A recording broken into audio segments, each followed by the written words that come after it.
Bueno, ya vimos la frecuencia y vimos cómo la frecuencia se percibe como altura. Teníamos sonidos de frecuencias bajas como estas, 123, que sonaban graves, y frecuencias altas, que sonaban agudas. Y en esta misma aplicación habíamos visto también cómo se relaciona la percepción de la sonoridad, de la intensidad del sonido, con otro parámetro de la onda. Un parámetro que es un poco más predecible. Bueno, y ese parámetro es el siguiente.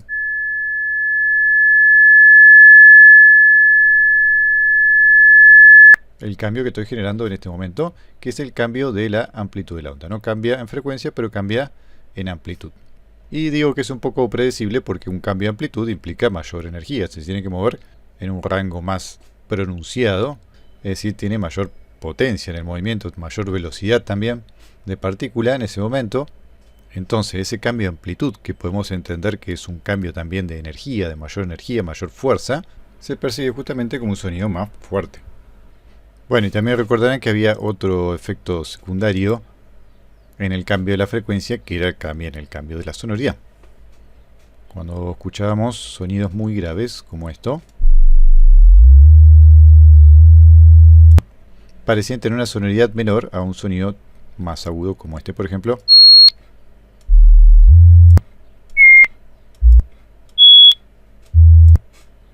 A pesar de que el sonido más agudo tiene exactamente la misma amplitud. Así que la frecuencia también influye indirectamente en la percepción de la sonoridad. Y creo que lo había comentado, que tiene que ver por algo también bastante lógico, que es el umbral de audición en frecuencia. Y ese umbral no es una línea recta a partir de la cual por encima de 20 Hz de repente oímos y por debajo de 20 Hz inmediatamente dejamos de oír. No, hay una transición, una progresión. A medida que nos acercamos al umbral, va decreciendo la sensibilidad y por lo tanto vamos percibiendo con menor sonoridad la frecuencia, el sonido. Bueno, ese detalle entonces del efecto de la frecuencia en la sonoridad lo vamos a ver un poco más adelante. Y ahora vamos a empezar por el parámetro que en primer lugar, afecta a la sonoridad, que es entonces la amplitud. Bien, entonces para medir la sonoridad vamos a tener que medir la amplitud. Es decir, una medida de amplitud nos va a dar directamente una medida de sonoridad. ¿Y en qué podemos medir la amplitud? Bueno, si volvemos a este grafiquito, vemos que la amplitud se refiere a esta distancia a través del eje Y, que está indicado como elongación. Esto sería una variación, habíamos dicho, de elongación. Y la elongación significa, bueno, estirar, como se trata de ejercicio. Entonces hace referencia a la presión negativa o positiva, como veíamos con el resorte. Entonces la forma de medir la amplitud va a ser con presión, con una medida de presión. Pero hay un detalle interesante, bueno, que se ve claramente en el gráfico, que se refiere a esta diferencia de presión, a esta distancia, no a la presión máxima. Porque la amplitud no es el pico, sino la diferencia entre el pico y el punto de reposo. Es decir, la diferencia entre la máxima presión, que es el pico o la cresta, y la presión de reposo, porque puede ser que ya tengamos una presión en el punto cero, entre comillas, que es lo que sucede en el aire, que es el medio de propagación más común del sonido, en donde el aire ya está comprimido por la gravedad y tiene una presión determinada, por ejemplo, a nivel del mar, que son 1000 tantos hectopascales, que es lo que dicen los pronósticos del tiempo, ¿no? Que puede variar un poquito más, pero está sobre una presión relativamente estable y el sonido se mueve alrededor de esa presión, es decir, esa presión va a ser la presión de reposo. Entonces cuando medimos la amplitud vamos a medir la presión, pero aunque no lo aclaremos siempre vamos a estar hablando de la diferencia de presión marcada por la amplitud, no de una sola presión sino de la diferencia entre estas dos presiones. Bien, y la presión ya la nombramos, en el caso de la cuerda se podía medir en pascales. Y estos valores son simplemente para recordar de que el pascal entonces era newton por metro cuadrado. Y el newton era la fuerza necesaria para mover una masa de 1 kilogramo en la distancia de 1 metro en el tiempo de 1 segundo. Es decir, estando inmóvil esta masa, si al cabo de 1 segundo logro moverla 1 metro, entonces voy a tener la fuerza de 1 newton. Entonces, resumidas cuentas, los pascales están hablando de una cantidad de fuerza aplicada a una superficie determinada. Bueno, esa sería entonces una medida física para medir la sonoridad. Pero hay otra también. Está esta que se llama la potencia acústica, que se mide en watts y usa entonces una unidad relativamente conocida, los watts seguramente lo conocen, del consumo de los aparatos eléctricos, de un foquito de tantos watts o de un amplificador de guitarra de tantos watts. Todo ello se refiere entonces al consumo de energía eléctrica para generar algo determinado. En el caso de un foco, para generar luz. En el caso de un amplificador, para generar sonido. Entonces la potencia acústica es simplemente la cantidad de energía que se convierte en sonido. Bueno, esta es una tablita que está en uno de los libros, en el libro de Instrumentos Musicales, Artesanía y Ciencia, y nos muestra entonces la potencia sonora medida en watts de distintos instrumentos y voces también. Y después el texto hace una aclaración interesante con respecto a la potencia a secas y la potencia acústica. Comenta que un pianista, haciendo un pasaje fortísimo, necesita generar una cantidad de potencia de 200 watts, pero de toda esa potencia solamente 0,4 watts se convierten en potencia acústica, sonora. Y lo mismo va a pasar con los amplificadores. Una cosa es el consumo eléctrico y otra cuestión es la potencia acústica, que seguramente va a ser menor justamente al consumo total del amplificador. Bueno, así podemos ver que el sonido no consume demasiada energía, como en este ejemplo del piano, ¿cierto? Que no alcanza ni siquiera a 1 watt el sonido del fortísimo del piano. Y si subimos la tabla podemos ver que hay números todavía mucho más chicos que necesitan usar, ¿no es cierto?, esta cuestión del exponente. Que bueno, acá puse la aclaración por la duda, que el 10 elevado a un número negativo nos permite expresar un número que tiene varios ceros detrás de la coma. Precisamente el 2 indica la cantidad de veces que se mueve ese número, este número, detrás de la coma. Entonces acá 3 por 10 a la menos 2 sería 0,03, 2 veces detrás de la coma. Entonces fíjense, un violín por ejemplo tocando pianísimo, la cantidad de watts que consume son muy poquitos. Pero de todos modos vemos que una orquesta en fuerte son 70 watts y una sirena potente 10.000 watts. Es decir, acá podemos sacar otra conclusión interesante, es que el rango de potencias sonoras audibles es muy amplio. Podemos escuchar sonoridades de millonésimas serían de watts hasta sonoridades de miles de watts. Ese es un rasgo interesante que siempre destacan en los libros de acústica, el enorme rango de amplitud sonora que tiene la percepción humana del sonido. De todo modo, esta medida de potencia acústica no nos sirve para relacionarla de forma directa con la audición, con la percepción de la sonoridad, porque esa potencia sonora se irradia en cada instrumento de formas diferentes, según la forma del instrumento, e incluso un mismo instrumento, como en este ejemplo, puede irradiar frecuencias en zonas diferentes. Por lo tanto, si hay un oyente acá atrás, va a oír, bueno, no nada, pero menos de la frecuencia de 700 Hz que si lo oye de adelante. O si el oyente está de este lado, cuando escucha la frecuencia de 100 Hz, va a recibir parte del sonido de 100 Hz, pero hay otra parte del sonido, la que se irradia para atrás, que no lo va a escuchar. Es decir, es potencia acústica que el oído no va a poder medir porque no la recibe.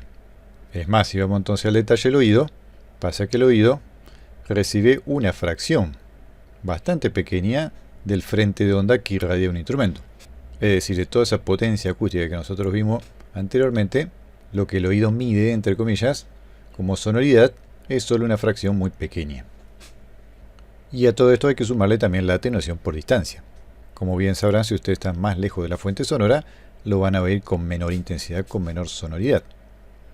Y eso se debe a que la potencia acústica, a medida que avanza, tiene que distribuirse en una superficie mucho mayor. Acá el oído está percibiendo esta fracción de esta superficie completa, pero si el oído está más cerca de la fuente, por ejemplo acá, va a haber una fracción que tal vez es la mitad del frente de onda. Entonces va a percibir la mitad de la potencia acústica de este frente de onda. Mientras que en esta situación está escuchando una fracción que tal vez, qué sé yo, sea una décima parte de ese frente de onda. Entonces, una forma más precisa o más directa en relación a la sonoridad percibida consiste en medir la potencia acústica por metro cuadrado. ¿Cuántos watts de potencia acústica hay en un metro cuadrado de frente de onda? Y a esto se le llama entonces no potencia acústica, sino intensidad acústica. Porque ya no es la potencia completa, sino un recorte justamente con el metro cuadrado. Y acá entonces hay algunas conversiones muy imprecisas, ¿no? Porque tienen que ver con otros datos, no están directamente convertidas de estos valores. Pero son simplemente para notar cómo la intensidad acústica, al ser un recorte, tiene valores mucho más pequeños que la potencia acústica completa. El violín en pianísimo tiene una potencia acústica de 4 por 10 a la menos 6.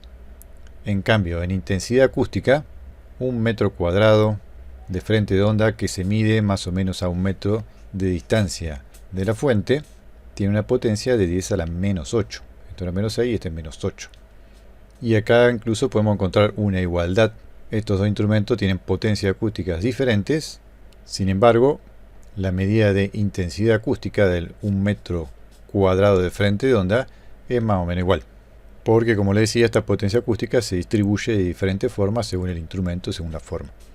Bueno, entonces esta medida es más coherente a lo que percibe el oído y se parece también a la medida de presión, porque la presión era pascales por metro cuadrado también.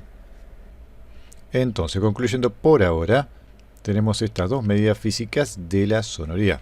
La presión sonora en pascales y la intensidad sonora en watts por metro cuadrado. Bueno, ahí puse en el título relacionadas con la amplitud porque están midiendo la amplitud y ya comenté que la sonoridad depende de la amplitud en gran medida, pero no completamente. Bueno, y en este gráfico sacado de otro libro, aunque hay muchas tablas en internet también si quieren buscar, hay una serie de situaciones, ya no necesariamente musicales, para relacionar los distintos valores de intensidad sonora y de presión sonora. Bueno, vemos que 1 watt por metro cuadrado va a implicar el umbral del dolor. Es un sonido tan fuerte que ya nos va a doler el oído. Y también podemos ver que la intensidad sonora de 1 watt por metro cuadrado equivale a una presión sonora de 20 pascales. Bien, después tenemos otros valores. Un valor muy interesante es el de la conversación normal, que se lo utiliza como referencia de una intensidad media. Fíjense, ya del umbral del dolor en una intensidad media, el valor se movió 6 ceros detrás de la coma. Y si seguimos bajando hasta llegar al umbral de audición, es decir, al sonido más débil que podemos percibir, tenemos un número corrido 12 veces detrás de la coma. Bueno, como verán, con estos índices no es muy práctico utilizar estos valores para medir la intensidad del sonido. Bueno, entonces esta unidad de medida son unidades físicas que sería como lo equivalente a los hertz en la percepción de la altura. Pero cuando hablamos de altura no utilizamos hertz, sino que utilizamos notas. Del mismo modo, entonces, en la medida de la sonoridad hay una unidad equivalente a la nota de la altura musical. Y esa unidad es entonces el decibel, que se abrevia dB. Bueno, decía que es equivalente a la nota de las alturas, pero en realidad más precisamente al intervalo de las alturas. Por eso podemos decir que el decibel es como el semitono. Es una diferencia pequeña de sonoridad, así como el semitono es una diferencia pequeña de altura. Bien, es parecido a la nota cuando le ponemos número. 1 decibel, 2 decibel, 3 decibel. Serían como un semitono, 2 semitonos, 3 semitonos, que sería la interválica que podría haber en una escala. Bueno, son más semitonos, ¿no? Pero va por ese lado la cuestión. Bueno, y así como hay un intervalo pequeño, también tenemos un intervalo grande, que es el bel. Del mismo modo que en las alturas tenemos la octava, que está compuesta por 12 semitonos, tenemos el bel, que está compuesto por 10 decibeles. Bueno, acá la relación es más matemática y más sencilla. Acá la octava era porque eran 8 notas, encima contando la primera con la final, porque en realidad son 7 notas, que tienen tonos y semitonos y por lo tanto dan 12 semitonos. Es decir, matemáticamente el equivalente debería ser una sexta, es decir, 6 tonos, que son el doble, 12 semitonos. Pero bueno, en fin, la relación matemática entre el bel y el decibel es muy sencilla. Entonces, de esa forma, aquellos dos beles van a ser 20 decibeles, del mismo modo que 2 octavas son 24 semitonos, y acá podemos agregar otras variantes que en esta relación matemática es más sencilla, como 3,5 beles serían 35 decibeles. Como podrán ver, es simplemente un corrimiento de la coma. Y es justamente lo que dice el nombre, decibel, es decir, una décima parte del bel. Y aunque entonces de ese modo, digamos, la unidad en realidad es el bel y no el decibel, lo que normalmente se usa es decibel y no bel. Es como kilogramo.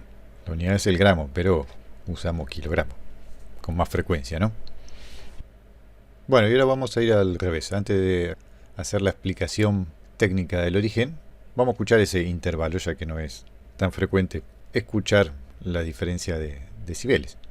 Seguramente lo habrán oído hablar, pero como en realidad no es una unidad estrictamente musical, sino de sonido en general, no es un intervalo del cual tengamos conciencia. Entonces, bueno, acá hay un pequeño tecladito, un teclado en donde en vez de cambiar notas, cambiamos decibeles, ¿no? Bueno, las letras esas son por las teclas del teclado de la computadora simplemente. Entonces acá podemos ver cómo suenan las diferencias de un decibel. El 0 sería el sonido de referencia. Son sonidos iguales que tienen exactamente la misma duración y lo único que cambia es en la amplitud, con diferencias marcadas en decibeles. Entonces acá este otro sonido suena un decibel más bajo que este, y este otro suena un decibel más alto que este otro. Bueno, si toco la escala, suena. Fíjense que las diferencias no son muy notorias. Vamos a volver.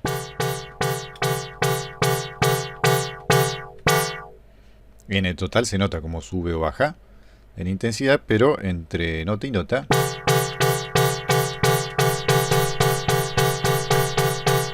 la diferencia es menos perceptible. Es decir, el intervalo de un decibel en realidad perceptualmente es más pequeño que el del semitono. Algo más parecido o equivalente al semitono sería una diferencia de 3 dB, que es un intervalo que se usa bastante. Y suena así, fíjense.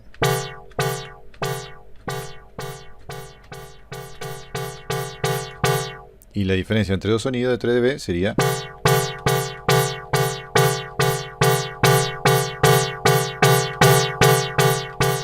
Bueno, fíjense que ahora sí se nota. Ya se nota un escaloncito. Es como pasar realmente de nota. El otro era como cambiar de afinación. Era un ajuste más finito.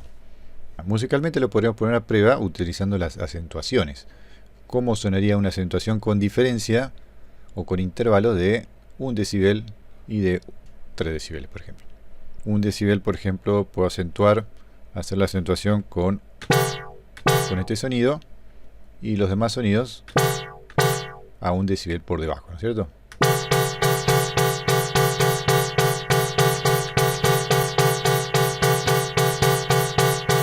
Bueno, fíjense que no se nota mucho la acentuación.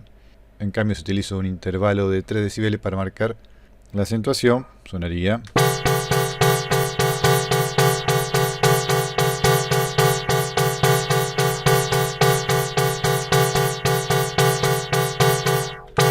etcétera. Bueno, fíjense que ahora sí se nota la acentuación.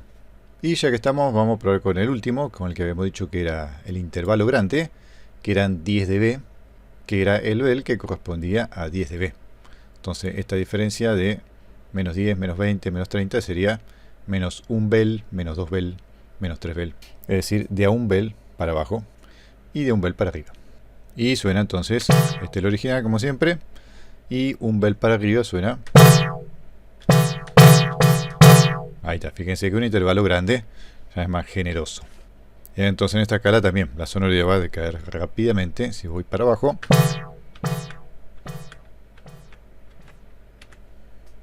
Y se nos acorta la escala, se nos acorta el rango, del mismo modo que no hay demasiadas octavas en el rango de alturas audibles. Y ahora sí viene la analogía más importante entre los intervalos de altura y los intervalos de sonoridad, que es la diferencia proporcional.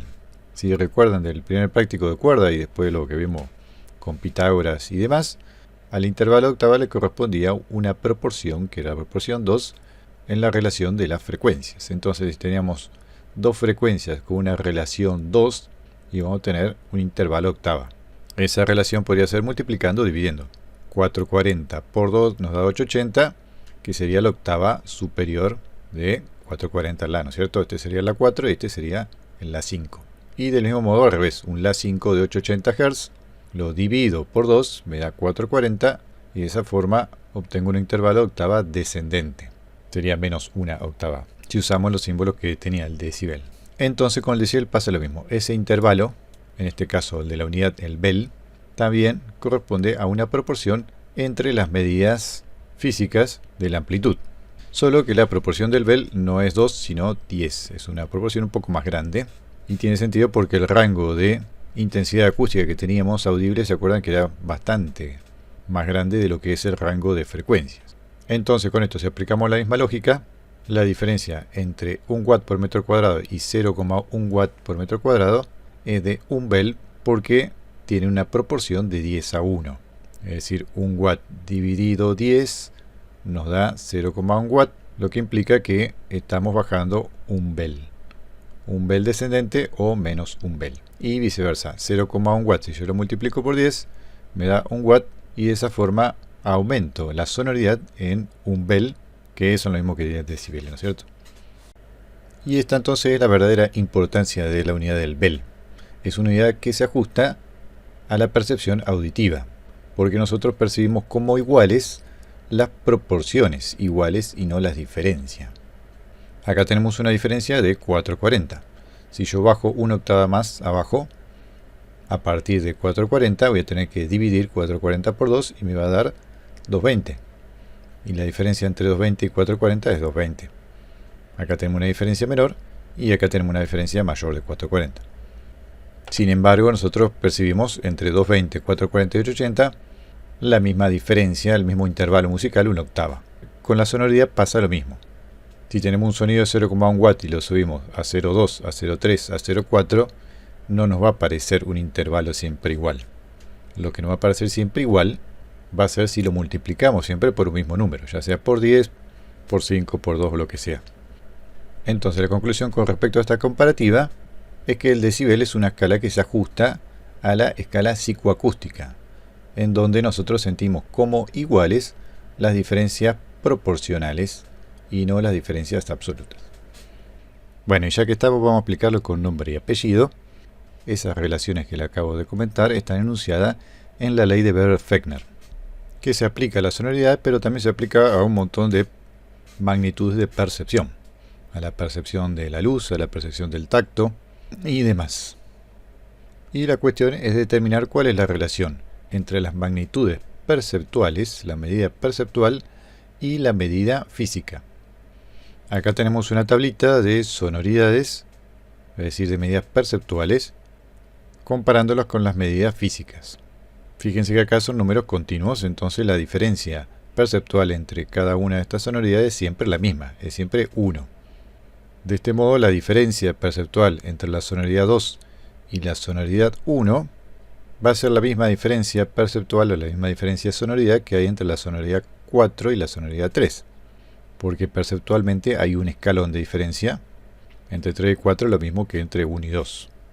Pero, y acá viene lo complicado o interesante según como lo planteemos, en las medidas físicas equivalentes no se da una resta o una suma, sino una división o multiplicación, es decir, una proporción. Entonces, entre las potencias 2 y 1, entre 10 y 1, si yo las resto, no voy a obtener el mismo valor que entre 4 y 3. 1000 menos 100 es 900 y 10 menos 1 es 9. No es el mismo valor. Que es lo que muestra acá, ¿no es cierto? 10 menos 1 no es lo mismo que 1000 menos 100, obviamente. La igualdad que sí podemos encontrar entre esos dos pares de medidas físicas es la proporción. 10 dividido 1 nos va a dar 10. Y 1000 dividido 100 nos va a dar 10 también. Así es que llegamos a la conclusión que las diferencias perceptuales corresponden a diferencias proporcionales de las medidas físicas y no a diferencias a restas, que es lo que vimos en detalle entonces en el cuadro anterior.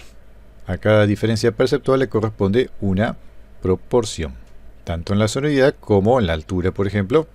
Ese sería otro ejemplo de cómo la ley Weber-Fechner se aplica a otras medidas perceptuales, no solo la sonoridad, ya que, bueno, generalmente la citan cuando se habla de la sonoridad. Bueno, entonces, recordando un poco la medida perceptual de la altura, el intervalo de octava correspondía a la proporción 2, es decir, la proporción de la medida física entre dos frecuencias, es decir. Entonces, cuando dos frecuencias tenían una relación de 2 a 1, equivalía a la medida perceptual de la octava, es decir, el intervalo de octava. El intervalo de semitono, les había comentado que para los laudistas era 18-17. Esa es la medida que usaban en la construcción de sus instrumentos. Eso debería significar que si yo multiplico 12 veces 18/17, me debería dar la proporción de la octava, que es 2. Esa misma fórmula la puedo plantear de esta manera más práctica con el 18/17 elevado a la 12, que sería esto, ¿no es cierto?, multiplicado 12 veces por sí mismo. Bueno, pero como ya vimos en el video de afinaciones, esto no nos daba 2, exactamente 2, era casi 2, pero no era 2. Entonces la forma correcta de averiguar cuál era la proporción del semitono era la siguiente. Si reemplazamos la proporción esa que queremos saber del semitono por la x, es decir, necesitamos encontrar un valor que elevado a la 12 nos dé 2. Entonces, para resolver esto, pasamos esto que era potencia del otro lado a raíz, y ese 12 que estaba elevando ahora es el exponente de la raíz. Sí, raíz doceava de 2. En donde ya dijimos, el 2 es la proporción de la octava, y 12 la cantidad de semitonos por octava, la cantidad de divisiones de esta proporción. Bien, entonces esa era la forma de obtener el semitono que entraba 12 veces en una octava. Entonces, para los decibeles vamos a hacer exactamente lo mismo. La proporción del bel es 10, y habíamos dicho que tenemos 10 decibeles en un bel. Entonces, cada uno de estos decibeles va a ser esto, ¿no es cierto? La raíz décima de la proporción 10. Bueno, acá no confundir los 10 porque se repiten mucho los 10, y cada uno significa cosa diferente. Acá se refiere a la proporción del bel, y esta es la cantidad de decibeles que entran en un bel. Entonces, esa sería la medida del decibel. Si lo resolvemos, resulta que el decibel nos da este valor, 1,2589, etc. Es un valor irracional. No es una proporción muy fácil de acordar, pero vamos a ver que tenemos una cantidad de valores determinado que sí nos van a dar una proporción un poco más interesante. ¿Se acuerdan en la aplicación que probamos los intervalos de decibeles? 3 decibeles era una proporción más cómoda, más parecida, por así decirlo, al semitono de las alturas, ¿no?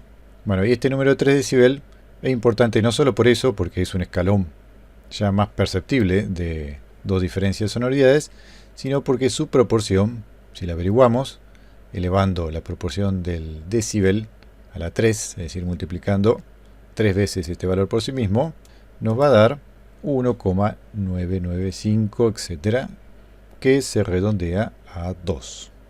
Entonces, ahí ya tenemos dos proporciones interesantes. La del bel, que es la proporción 10, y la de los 3 decibeles, que es la proporción 2. Entonces, como resumen de las proporciones, teníamos que un bel tiene la proporción 10, proporción de la medida física, que en este caso va a ser los watts por metro cuadrado. Con los pascales hay que agregarle un 2, multiplicarlo por 2. Pero bueno, vamos a quedarnos con los watts, que es la más fácil.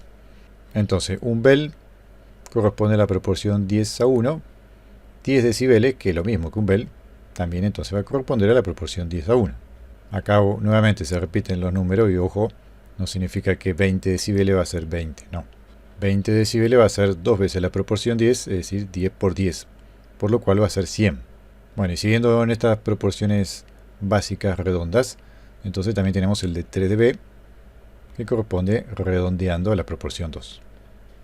Bueno, conociendo estas dos proporciones, podemos averiguar fácilmente las proporciones de otras diferencias de decibeles. Por ejemplo, 6 decibeles sería lo mismo que aumentar 3 decibeles y después aumentar 3 decibeles. Lo mismo que en la octava, cuando queríamos subir 2 octavas, multiplicábamos por 2 y por 2. Acá lo mismo, la proporción de los 3 decibeles es 2, entonces 3 decibeles más 3 decibeles en proporciones 2 por 2, lo que nos da 4. Entonces, 6 decibeles es la proporción 4. Bueno, acá lo mismo con 9 decibeles. Si seguimos sumando a 3, podemos obtener distintos valores. De 3 en 3 podemos calcular fácilmente la proporción del número de decibeles.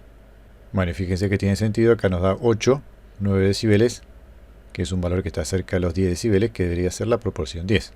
Son valores cercanos. Esta misma lógica entonces la podemos aplicar, como comenté recién, sumando valores de 10 decibeles, sabiendo que es la proporción 10. Entonces 20 decibeles va a corresponder a la proporción 100.